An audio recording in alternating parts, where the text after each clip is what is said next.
You obviously enjoyed hearing it, so let me say it again. The government of Australia has changed. This was 6 years ago when Tony Abbott was elected Prime Minister. A former amateur boxer and journalist, he had won by a landslide and was trumpeted as a local boy taking Australia's top job.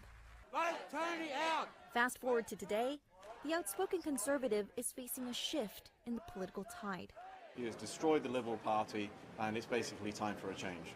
Climate change, same-sex marriage, equality for women. These are some of the key issues for voters in Warringah, where Abbott still holds the federal seat.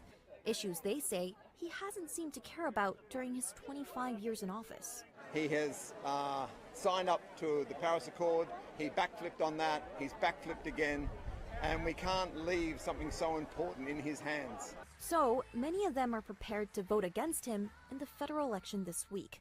It's a window into a bigger shift across Australia. Beyond Warringah, there's been a movement building against the government's hard right edge, where coal is championed, climate change is questioned, and refugee detention policies are applauded. All that might mean a defeat for Scott Morrison's Liberal Party on Saturday, unless it can come up with some policy changes fast. We're asking Australians for your support next Saturday to vote Liberal and to vote Nationals. Not long ago, the same populist wave that swept through the US and Europe was on the verge of taking Australia too. But the moderates have fought back.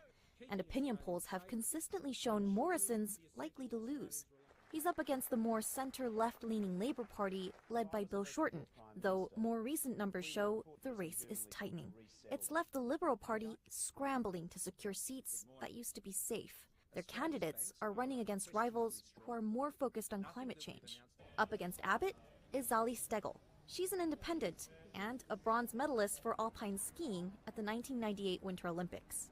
And look, at the end of the day, I'm giving the electorate a choice, and they can choose to stay with the same thing they've had for 25 years, or you can go into a new era and have a new voice. She's campaigned for more renewable energy use and same-sex marriage. In contrast, Tony Abbott has called for Australia to abandon its climate change pledges, including the Paris Accord, which the country signed up for during his term in office. Australians will head to the polls on Saturday, May 18th.